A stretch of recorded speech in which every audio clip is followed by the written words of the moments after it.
Hi everyone, welcome back to Signal or Noise, episode 16, last episode of the year. Charlie Bilello here, and joining me as always, Peter Mallouk. Peter, we put together a special one today for everyone, and it's going to be, to start out, all about Charlie Munger and key lessons that I've learned from him over the years. It was really hard to narrow this down to just 10, but that's what I did, and we're going to go through 10 key lessons from Charlie Munger. Let's start out. Number one, don't interrupt compounding. And this is probably my favorite investment-related quote from Munger. The first rule of compounding is to never interrupt it unnecessarily. So simple, right? Compounding, the topic is so powerful, and people understand it when you talk to them about it, but it's just so difficult, of course, to not interrupt it, isn't it? Yeah, I think the most successful investors, they're contributing every single month. They get a bonus, they contribute it. They inherit, they contribute it. Their paycheck, they contribute it. And they don't time the market. They don't go, oh my God, I'm worried about this election or this event or what's going on in the Middle East or Ukraine. They don't stop contributing. They don't withdraw. They don't go to cash because the turnarounds in bear markets and corrections happen very, very fast. Case study, last 2 years. Quick drop, quick recovery. If you just keep doing it and get out of the way, it really is magic. You cannot, even if you just max out your Roth, if a 25-year-old just maxes out their Roth IRA, they become a millionaire, a multimillionaire by retirement, just throwing it in the stock market diversified index and doing nothing else. Just don't get in the way of it. Absolutely. In 2020, we often talk about it, but really the best recent example of this. So I look back last 10 years. If you just looked at the return, you'd say awesome 10 years for the market, 216% gain for the S&P 500. That's over 12% annualized, better than the 10% historically. So you'd say great. Only problem is you had to stick with it. You couldn't have interrupted it. And the biggest time where most people interrupted it, as we've talked about, was in March 2020. So I looked at what if you got out then, which many people did, and said, forget this stock market. It's prone to crashes. We're going to be in a Great Depression, like people were saying back then. I'll just wait until it goes down some more. If you did that and you put your money under your mattress back then, and now you look back the last 10 years, well, your gain's 3.7%. So you lost all of the benefit of being in the stock market by interrupting it. And we're not talking about people there who needed that money. I'm talking about people who had 20 years or more till retirement. They weren't going to touch this money, and they interrupted it unnecessarily. 100%. Just the unfortunately, the time people there, you see the outflows is the worst time. I mean, it's not just the people stop contributing. A lot of people go next level and withdraw. You just can't recover. The market will always recover. Uh, and so it's always a question of when, not if. And so if you can wait it out, sometimes it takes a long time. On average, the stock market hits an all-time high once every 19 days. This took almost 2 years. It tested a lot of investors in many ways, worse than COVID, where it dropped 34%, then recovered really quick. Kind of almost 2 years just to get back to an all-time high tries people's patience, but it was a gift for somebody willing to contribute. They were able to contribute while the market was down, which is much, much better than contributing when you've got a straight line going up and to the right. That's right. We could show this chart in any bear market. Last year, for sure, a lot of people had inflation, fears of recession.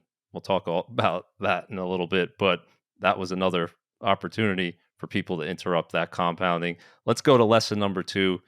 Be prepared for big declines. This is a huge one, and it's really important to remember that Warren Buffett, Charlie Munger, terrific investors, great track record. One of the few people, we often talk about how difficult it is to outperform the indices. One of the few examples where they've done so over a long period of time. But I think the perception is with these types of investors that it was smooth sailing, that they just went straight up, they became billionaires, and there weren't difficult times. So during 2009, there was this excellent interview with Munger where he said that was actually the third time that Warren and him had seen their holdings in Berkshire go down from top to bottom by 50%. Third time.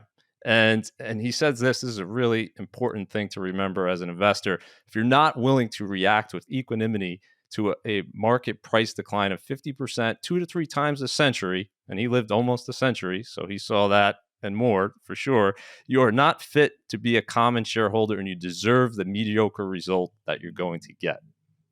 And I can't think of a better way to put it for investors. You have to kind of be prepared for these types of declines. I mean, the down market is a gift because if the market never went down, everyone would be in the stock market, which means expected returns would be lower. So you can tell you're a good investor if you're contributing. You're a great investor if you don't panic when the markets go down, but you're an incredible investor if you're excited when they go down because you're able to take the opportunity to accumulate when the market's at lower levels and most people are exiting. And he might have understated the case because 50% drop, yes, but 0809, 53 to 58% drop, depending on what index you want to measure and whether it was intraday or not. But 9/11, the tech bubble, 44, 48%. COVID was an average one, 34%, but COVID was the fastest 34% drop in history. So you've got to be ready for something about every 5 years, and they don't evenly space themselves out. Sometimes you get 9/11 tech bubble back to back.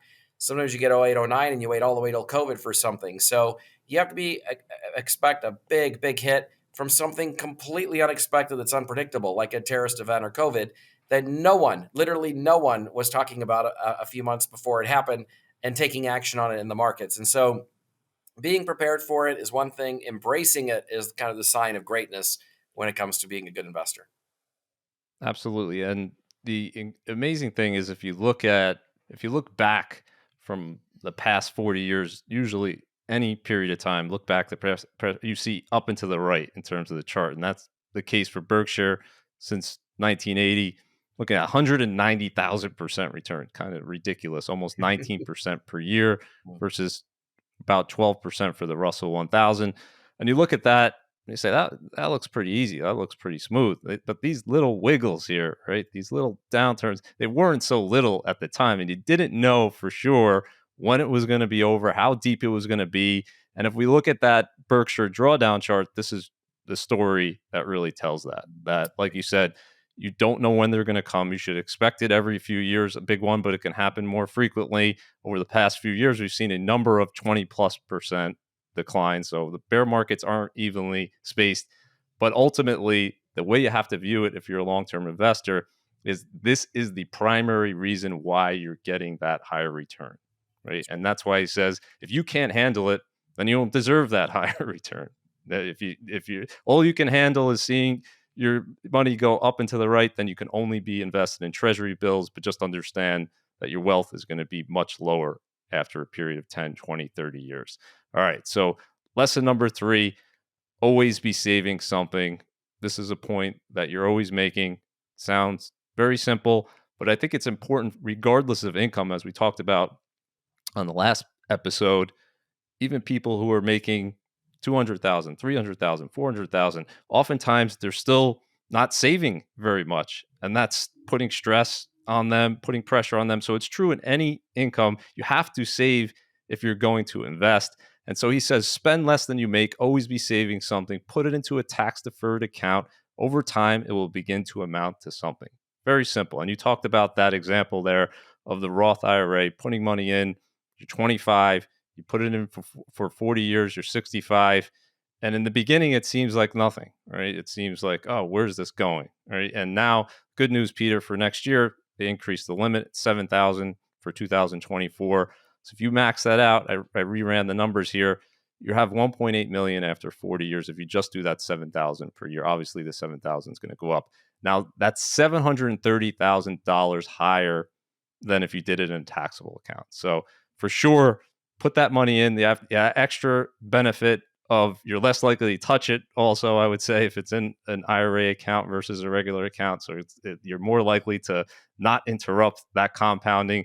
But I think this is the first lesson, right? You tell people. I think you said with your own son, he started working.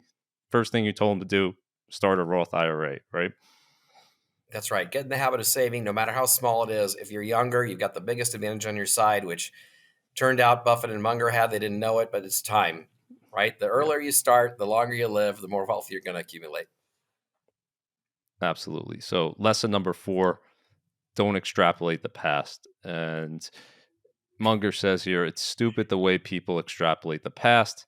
Not slightly stupid, but massively stupid. We see this all the time, Peter. I think perhaps the best example in my lifetime that I can remember would be the dot com bubble, what the NASDAQ 100 did over that 5 year period, up 9x, 817% return. And what were people saying going into 2000? You were, do you remember back then? Oh, I Pretty do. much everyone said you had to be invested in Yeah, these stocks, right? it was the future. Yeah, You're and you really pretty can't. much I mean, just extrapolating the past. that's right. And I think I don't know if Mark Twain really said it or if it's just attributed to him that history doesn't repeat itself, but it rhymes. There are definitely lessons that come from the past, but it is very, very hard to extrapolate investment, historical investment returns and performance of a given asset class is a very hard thing to carry from the past going forward. For example, today we look at the Magnificent Seven. We go, wow, 70% returns year to date. I don't think it would be wise to assume that that's going to be the norm going forward. Might be for another year or two, might be over. No one knows. Very hard to extrapolate that. Of course, there are some things that we can look at that might persist for a while, but it's very hard to make tactical decisions based on recent past performance. Right. I think the more extreme that past performance is, the more likely that if you extrapolate it, it's going to be the exact opposite of what you think is going to happen. That's exactly what happened with the Nasdaq 100. Right. Next 5 years was cut in half. Actually went down over 80% from peak to trough when it peaked in March of that year to it bottomed in I think October 2002. And so anyone who extrapolated that learned a difficult lesson. We've talked about the recent example similar to this would be the ARC Innovation Fund. That's still in a huge drawdown a few years later. It may take many years for that to recover, but similar type of mentality. These are stocks that are going to continue to go up because they've gone up. Now, let's bring it to today, and I want you to run through these three here in terms of what are people extrapolating today. The three biggest ones that come to mind, I think, are that large caps are going to destroy small caps going forward. Growth is going to continue to destroy value, and it's going to continue to destroy international. These would be the big three. And how do you stop that extrapolation? Because it's so tempting, and a lot of people are throwing in the towel with each of these three right about now, and that might be the very worst time to be doing so. I mean, the difference. Normally, you see these asset classes revert to each other every few months or every few years, but to have almost 13 years of large stocks beating small stocks, U.S. stocks beating international stocks, growth beating value, not all the time, but most of the innings of the baseball game have gone that way. It makes people just go, forget it. And the last time I saw this in my career, interestingly, was the opposite version of this. 2000, 2010, Mm, the S&P 500 earned exactly 0%. Every other asset class, small cap, emerging markets, international, real estate, bonds, all overwhelmingly positive. And people were like, hey, all the growth is overseas. All the growth is with the small companies. Big companies can't, it's harder for them to double. It's harder for them to grow. This is the new economy. Well, precisely wrong after a decade, though. And then you saw this massive reversion. We are going to get the reversion again. The problem that's frustrating to every investor, and believe me, I could, as a firm that's managing hundreds of billions of dollars, that's allocated across all asset classes, no one wants to see the regression to the mean more than me. We know small caps will have their day, international will have their day, emerging markets will have their day again. No one has the crystal ball to know when it is, but we know when it happens, it tends to be exceptionally fast. The gap doesn't take 10 years to close, tends to close very quickly. Just like when you see a pullback in the market that's significant, it can stay down for a long time, but when the cloud that was over the market is lifted, you see a quick recovery, like we just saw. Market down 20%. Fed seems to have engineered some sort of semi-soft landing. Market's up 20%. We see the recovery quickly. It doesn't come back at 6% a year. The regression, it's going to eventually happen. But again, no one's got the crystal ball. right. So the important point there, I think that you're making is you have to be there in advance because we don't know. Because a lot of people will say, let's just wait until Right. these things turn around and it starts to look like they're going in the opposite direction. And as we'll show a little bit later in terms of the bond market, things can change very, very quickly in markets and returns aren't linear. And that's an important point, but we'll save that for then. Munger lesson number 5, good things come to those who wait. And we talk about patience and how important it is as an investor. The big money is not in the buying and selling, but in the waiting. And I don't know how to illustrate this any more clearly than just taking a sum of money and looking at a 1 year, what it's going to be in 1 year on average, 3 years, 5 years, 10 years. And you don't really see the huge growth of that portfolio until you look out 20 years, 30 years from now. That $100,000 portfolio on average is growing to 2.5 million. Yeah, And yeah. Einstein said the th- eighth wonder of the world is compounding, and this is exactly what he's talking about. Put it in, leave it alone, and let compounding do the hard work for you. But the compounding comes with waiting. the temptation, though, right, Peter, is to say, well, I can, yeah, that 100,000 will be 110,000 a year from now. Well, if only I jump in and out, or if only I take this concentrated bet, I can accelerate that growth. I can get there faster, right? And how often does that lead to problems for investors? A lot. Yeah. All right. So number six, invert over, always invert. This is one of my favorites here, where you kind of flip things on their head. And part of the quote here: instead of looking for success, make a list of how to fail through sloth, envy, resentment, self pity, entitlement, all the mental habits of self defeat. Avoid these qualities and you will succeed. Tell me where I'm going to die. This is a funny one that he's always had. So I don't go there, right, essentially. And as an investor, this is applicable. Like flip it on its head. If what should you do instead of starting with what you should you do as an investor, think about ways that investors can fail. And these are I put together a list here. Tell me what you think. Are these the most common things that you see in terms of investors failing? Concentration, leverage, complexity. Yes, and I love this list because when I'm building a plan with a client, you always start with, well, how do we get from here to there? What's the path to success?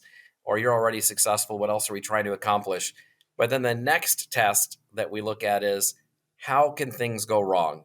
If we're here 10 years from now and somehow you're broke or you didn't accomplish your goals, what happened to make that happen? And it causes you to look at things very differently. Oh, like number one on your list, there's a lot of concentration in this one stock or one piece of real estate and things went sideways. Or, oh, the insurance coverage wasn't here to go outside of investing and over to planning for a moment. Or this didn't have a limited liability company around it. Or I was using a manager that performed really well, and it turned out that that hot streak was over when I was in the fund. It starts to let you look at your investments through a different lens. A lot of people, when they're talking about one of their favorite stocks, they will tell you all the wonderful reasons that it's a great stock. But the different way to look at it is to go, if things go wrong with this company, what happened? What was the series of events that happened that made this go wrong? And it causes you to look at things in a way that might result in different decisions. Yeah, and looking at Buffett and Munger, it's tempting, right? A lot of people say, well, they made their wealth by concentration and not by not diversify. But if you ask them, and they have been asked, Buffett and Munger many times, they would tell you if they had to start over today and do it today, they could not have repeated that performance. And if you look at Berkshire stock, we showed it going back to 1980 versus today, and yeah, it's outperformed by a ton. But if we look at the last 20 years, it's roughly in line with the market. So the opportunities that existed for them many times with smaller companies or these value plays that were unique situations back then, if they had to do it over today using the same strategy, even they would have admitted they wouldn't be able to do it. And when Buffett is asked what to do, he says, put it in the index, right? And Mhm. he's made that famous bet in terms of S&P versus the hedge funds, right? Winning that bet, putting the odds in your favor. So I know it's tempting, right? Yes, concentration is often the fastest way to build wealth but it's also the fastest way to destroy it. And these other things like leverage and complexity, and especially your emotions, buying and selling in the wrong time, which all comes back to, Peter, I think, having a plan as an investor. So if you want to be a value investor, that's fine. Have a plan, right? And understand, as we just talked about, you could go 15 years of underperforming as a value investor. Can you stick with that? Like Right. Buffett and Munger stuck with that in 2000. It was a terrible period for them in the late 1990s where they had a huge drawdown while the NASDAQ 100 is doubling, tripling, right? They were able to stick with it because they have a strategy and a plan. I think you need to have that as an investor. So let's go to lesson number 7. Try to deserve what you want. And I love this quote here: the safest way to try to get what you want is to try to deserve what you want. It's such a simple idea. It's the golden rule. You want it to deliver to the world what you would buy if you were on the other end of it. And I think it's really instructive because a lot of people want things, and it's okay to want things, but they don't necessarily want to put in the work to kind of deserve those things. And it's a much better mentality to try to work to have the skills, whether it's a job that you want or a relationship that you want, to better yourself and deserve what you want than to just want that and hope that you're going to get lucky and get it. And you have this quote here about consistent work. So walk me through how you think about this concept. You know, you read a lot online about kind of all the hacks on how to get better and the motivation and momentum and all of the things that people can do to just suddenly magically achieve things. But when I look for my clients, the most successful people, and I think you can carry this over to sports. If you look at Michael Jordan, LeBron James, Kobe Bryant, just to use basketball as an example, what really set them apart wasn't this motivation. Motivation is what gets you going. It was the consistency every day, repeating the behaviors and the habits that create good outcomes. And this carries over to the investing world. You can't do the right thing 90% of the time because if you do the wrong thing just 1 to 10% of the time, you can really get wiped out. And it's the same thing with becoming successful. The most successful people, they have habits that they repeat over and over and over and over that dramatically increase the probability they're going to accomplish great things, or with a portfolio dramatically increase the probability they're going to have a good outcome. Yep, absolutely. So, lesson number 8: fish where the fish are. I don't know if you're a fisherman, Peter, but every time I've been fishing, at least the past few years, we don't catch anything. That's because there's no fish there. And Munger, what he's talking about here, he applies it to investing. Some places he say has have a lot of fish, and you don't have to be that good of a fisherman to do pretty well. Other places are so heavily fished that no matter how good of a fisherman you aren't going to do very well. And there's a million ways we can apply this to investing. A few that come to mind is obviously these crowded trades, right? Everybody jumping in to something. At that point, there's no edge. Everybody's buying the same thing. It's probably run its course and it's overvalued. And the other is something that you always talk about, which is trying to find that needle in the haystack in terms of picking that manager that's going to be picking stocks and is going to outperform, right? Yeah, I mean, this chart is incredible. I mean, the longer you're with an active manager, the dramatically higher your probability of underperforming is, especially on a risk adjusted basis, almost to certainty, almost to the brink of certainty of underperforming. Why people place this bet still today is beyond me. Yeah, and as we said, even the great Munger and Buffett last 20 years would be in this category, right? So it's very few that can do it consistently, and do it repeatedly. So don't play that game. You don't have to play that game as an investor if the odds are stacked against you. Lesson number 9, this is probably the most important one on the list: find good people. There'll never be any shortage of good people in the world. All you got to do is seek them out and get as many of them as possible into your life. Keep the rest the hell out. Munger's not pulling any punches there. And I pulled a few of your tweets, Peter. I know you talk about this all the time about building a team or a world class organization. Who you keep out just as important as who you let in. Expand on that for me bit here. Well, I would just say, I mean, I'm definitely a believer, and I tell my kids all the time, the 5 people you hang out with the most is probably who you're going to become. If you're hanging around 5 fitness buffs, I'm not going to be surprised if you're super fit. And if you're hanging around 5 people that, do drugs all the time, guess what? You're probably going to eventually do drugs. This is just one of those things. You really gravitate towards the people that you're around. This isn't theory. This is actually behavioral science. I mean, we know this to be a fact. And so, I can tell you when I'm looking at who's going to work at creative planning, I am very focused on that talent level because I feel like people rise or drop to the level of talent that's around them. And you really want to be in a place where you're walking around going, hey, these people are better than me. I know I'm surrounded by people that are better than me at nearly everything that I do, and it makes me want to be better. And you learn a little bit by osmosis. And I think it applies to investing. It applies to life. Really paying attention to who you're spending your time with, because that's eventually the traits that you're going to wind up carrying forward, and it can really impact. If you're sitting in the investment world, it can really impact your results. If you're sitting in, in the real world, it really impacts your quality of life and who you become. Yeah, and it's hard to do. Like it applies that saying. It applies to the trading. Like you have to cut your losses early. Oh yeah. And if you listen to all of the great business leaders who have built big companies, they all say one thing in common: they're removing those toxic people almost immediately because a small percentage of them, like a weed, it can very quickly change the culture of the firm, and you can't have that, right? So identifying that, I think, right, and I'm sure you'll say the same, right, with creative planning. You don't want to have any of those people bringing everyone else down. Yeah, it took me a while to learn that lesson. I mean, 100% of my negative experiences in my career have been having the wrong people come into creative planning and not getting rid of them sooner. And it's a problem that of trying to turn something around that's not going to turn around. The sooner, the better. Whether it's a toxic person in your life or in your business, or something that's not working in your portfolio, cut your losses and move on. Yeah, and there's compounding effects both ways, right? Good people, Mhm. smart, talented people work hard. Compounding works in your favor. You don't have that, you have the opposite. You get negative compounding, which is what you don't want. All right, lesson number 10 here. This was a story that I hadn't heard before about Munger. And really, the lesson is appreciating the role of luck in all of our lives, but especially if you've been fortunate. And Jason Zweig told this story in the journal, and it was pretty incredible. 1931, Munger's 7 years old. He's playing on a swing with a girl the same age in Omaha, Nebraska, where he grew up. Stray dog comes charging at them both. Children try to fight off the dog.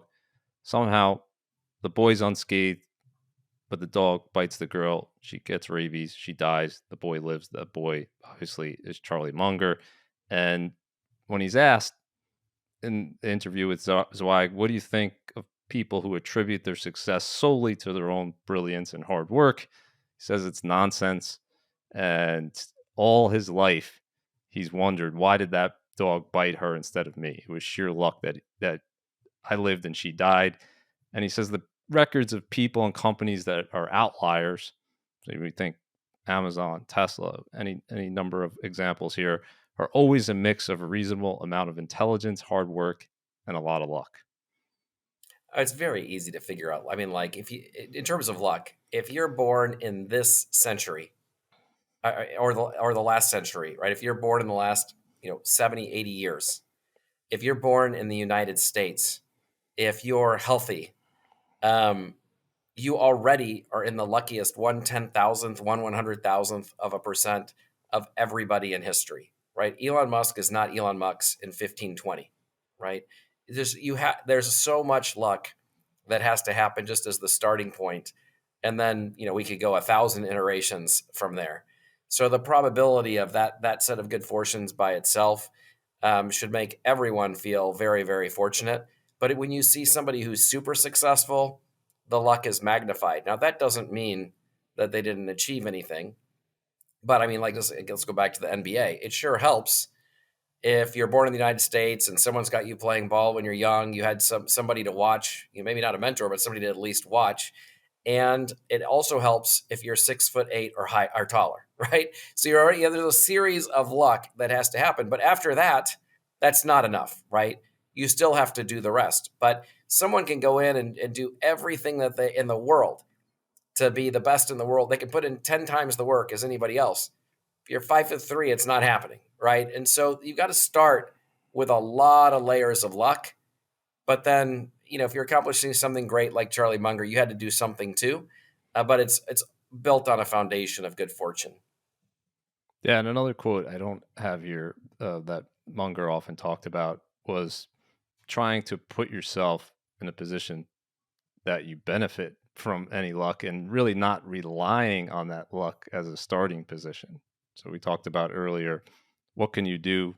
You can save more than you spend. You can invest early, and if you do these simple things, well, then luck is still going to impact you, but you're going to get ahead regardless of that luck. So I don't think the answer to the randomness that's in all of our lives, the answer is to say, well, then nothing, I shouldn't try. Nothing really matters.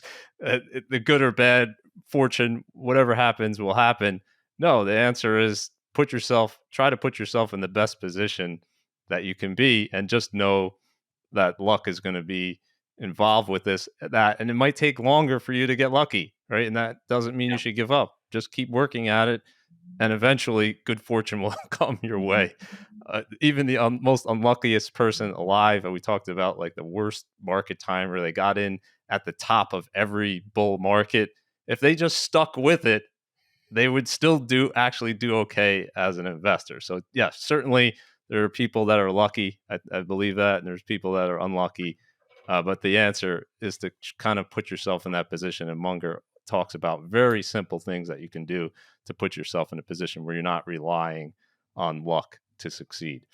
Yeah. Okay, those are the 10 rules. Munger. There's many more. If anyone wants to dig into Charlie Munger, I recommend Poor Charlie's Almanac. There's many different books you can read. That's one of my favorites. But let's go to topic number 2 here, Peter. And this is the concept extremely important for investors to understand that returns aren't linear. And we just got a master class in this concept because right after, and we talked about this a few episodes ago, where they were saying the 60-40 portfolio is dead. Thankfully, you and I said it's not dead. And very quickly, investors learned that things can turn around. What did we see, Peter? In November, we saw the best month for the bond market since 1985, a 4.5% return. And the gains have continued so far this month. And that 60-40 portfolio that was dead, ninth best month since 1976, the second best month in the last 30 years, up 7.3% in a single month. You had the stock market up 9%, bond market up 4.5%, second best month in the last 30 years for that 60-40 portfolio. And how about this one, Peter, in terms of bonds versus cash? This is something we touched on a number of times this year, where everyone's saying, why should I own bonds at all if I could just earn 5% in cash? You and I talked about the reasons in August, September, October, while bonds were going down. We're saying we don't know what's going to happen in the short run, but that long-term rate of return should be going up, right? And the culmination of that was the 10-year hit 5%. And very quickly here, over the last 2 months, we've seen one of the strongest bond market rallies in history, a 9% increase in the bond market. And now you look, and the bond market's actually ahead of, I put the 1 to 3 month treasury bill as the cash position here year to date. And I know you've seen this throughout your career, but how important is it for investors to understand that that 10% equity market return or 5% bond market return, it's not linear. You're not going to get that ladder that's going up that's a smooth ride. Yeah, I mean, if we had linear returns where every year the stock market went up 9% and every year the bond market went up 4%, everyone there, no one would buy a bond, right? It's the volatility is the price you pay to be an investor. We're back where we started this thing. Volatility is the price you pay, and it's the reason you get the premium. You're in cash, no volatility. Bonds, some volatility. Stocks, more volatility. The more risk you take, the more volatility. And the key is to take risks that you're rewarded for. Stocks over bonds, bonds over cash if you've got the time. But over time, they get back to their expected return. They're just not going to do it in a nice, neat order for you. Yep, and just when you're ready to throw in the towel, like bond market investors were at the end of October, things can change in a hurry. And a big part of that has been that inflation. Of course, a lot of people are saying that it's going to continue to come down. And number two, we had that big Fed meeting this week where they're indicating finally saying maybe perhaps their forecast anyway is that they're going to cut rates 3 times. Powell kind of hedged his bet saying, no, we could still hike, but it seemed like they're paving the way to cut rates.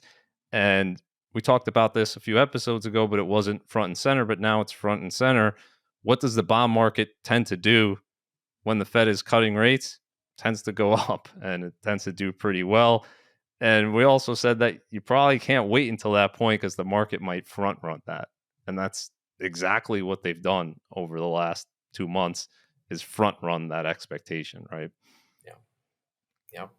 And it's just basic math. We knew it would eventually happen. That was incredible to see. I don't know that we've seen bonds decline for that long ever, and then to see the big rally in such a short period of time. Again, when the market turns, it tends to turn quickly. It applies to bonds just like stocks. Yeah, you have to go back to the early 1980s when interest rates were in the teens to see this type of volatility in the bond market in such a short period of time. So crazy, crazy moves, but that's par for the course, right? As an investor, we're going to see many more of them next year. So be prepared. But it's just fascinating to see people who hated bonds 2 months ago at 5% yields. Now, today, 10 years below 4%, they're saying, let's go. Here we go. I love bonds now. That is not the way you should be thinking about this. It should be the exact opposite, but that's the way investing is. So we have to look at signal or noise here, Peter. It's been a big year for signal or noise, a lot of noise. We've dispelled a lot of myths, one of them being the Fed saying, don't look at the Fed in terms of what the stock market's going to do. The Fed hiked a few more times this year. It did not prevent the stock market from having a pretty good year. First signal or noise topic, calendar year returns. We got the S&P 500. No strategist predicted this. They all said, most of them said the market was going to be lower. That was the first time we saw that in decades. 24.5% return here, total return with a few weeks to go. And what people were saying last year, if you remember, well, market was down 18%, worst year since 2008. And that's what those strategists built their forecast for the following year. Aren't saying we had a bad year, it's going to be another bad year. This year we have a good year. People are saying it's going to be good. What do you make of calendar year returns? Do you look at that at all as a projection for what the market's going to do the next year or even a few years out? Absolutely never. So, I mean, the market's going to be positive about 3 out of 4 years. It's almost miraculously stays on track for there. Never does them in any nice order, and it is absolutely under every circumstance not predictable. You have to accept this as an investor. The next month is completely unpredictable, and the next year is unpredictable. You have to stretch out the timeline to decades to get predictability. The stock market's very predictable over a decade. It's like the reverse of a casino. If I go play one hand, the outcome, very unpredictable. It's almost 50-50. If I play two hands, it's a little better. But if I play for hours and hours, it's an extremely predictable outcome that the house is going to win. Same thing with investing. The longer you can stay in the game, the more likely you're going to win. You're the house in this example. So that's the right answer. It's definitely noise, and I'll show you the stats. But first, this is a concept that you often talk about, and it goes back to that returns aren't linear. It's not that uncommon. You might think it's uncommon to have a 25% return when the average is 10%, but we've seen that a lot in terms of the equity market's history. Not uncommon to see 20, 30% returns. We see it. It's also not uncommon, you said 3 out of every 4 years, to see the market down. And what is kind of uncommon is to have that exact average return, which is not surprising. We have a distribution of returns up and down. But what does the data actually show in terms of calendar years? I put it together here. When the stock market has a down year, on average, the next year is positive, up 12.7%. When it has an up year, on average, 10.7% gain the next year. So really no different. And if we look at big down years, stock market actually does a little bit better on average. Big up years, a little bit worse, but not very much. I mean, 9% still pretty good over the next year. Big lesson, I think, as you said, throw it out. There's no, and coming back to that extrapolating the past, you really don't want to do that in the stock market. So I would not be surprised. I don't know about you, Peter, if the market's up 10% next year or down 10%, definitely wouldn't shock me. And I wouldn't use today's gains of as a indicator of what the market's going to do. Not for a second. Okay. So final signal or noise of the year. I'm glad to have this one. I was hoping to be able to use it, and we finally got there. After the Fed announcement, stocks rallied. On a total return basis, we're not quite there for the S&P. On a price basis, the Dow actually hit it, but the S&P hasn't quite hit it. Maybe it's doing it as we're talking now, but total return basis hit a new all-time high, S&P, and that was the first all-time high on a total return basis for the S&P since the first week of January in 2022. So as you said, pretty good period of time between all-time highs, but we're back there now. And what do people often say with all-time highs? Well, they think there's some type of signal there. They think that perhaps there's two ways, I guess you could view it. I think more people say it's a time probably for caution, especially if you started buying over here. You're now back to even. There's a temptation. Now let me get out, right? Prices are higher. The other side would say, I guess the bullish interpretation would say, well, things are better now. The coast is clear. Let's get in. Does the fact that a market is at an all-time high mean anything? Is it a signal or is it just noise? Total noise. I hear the opposite too. Hey, the market's the all-time high. I should get out. And then then you've got all the people that Yeah. say, hey, it's an all-time high. I got to go all in. Means nothing. Positive. It hits an all-time high about 5%, 4%, 5% of trading days. Yep. Means absolutely nothing.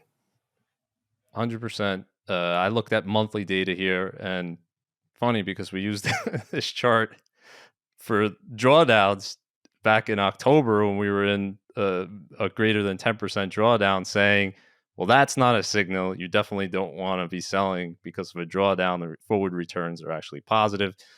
But same is true for an all-time high. I looked at the percentage of time on a monthly closing basis that the S&P closes at an all-time high. This is higher than the daily one of, as you said, around 5%, 29% of the time. And if we look at returns a year later, 3 years later, 5 years later, on average, all positive.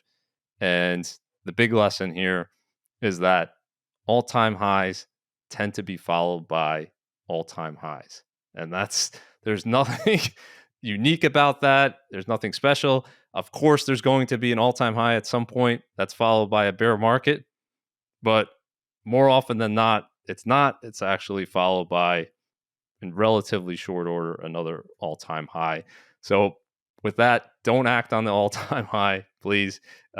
Use something else. It's definitely not a signal. There are other reasons that you might want to change your allocation. Don't change it because of an all-time high. All right, Peter, covered a lot of ground today, this year. If you're watching this on YouTube, hit the subscribe button. We're also available on all the podcast platforms, Apple, Google, Spotify. Check us out there as well. And if you're an investor, business owner, anybody who's looking for advice, creative planning, we do pretty much everything in-house: estate planning, tax planning, business planning, obviously investment management. So reach out, go to creativeplanning.com, set up a call, set up a meeting. We're here to help. Thanks, everyone, for joining us this year. Thank you, Peter. It's been a great year for Signal or Noise, and we're looking forward to another great year in 2024.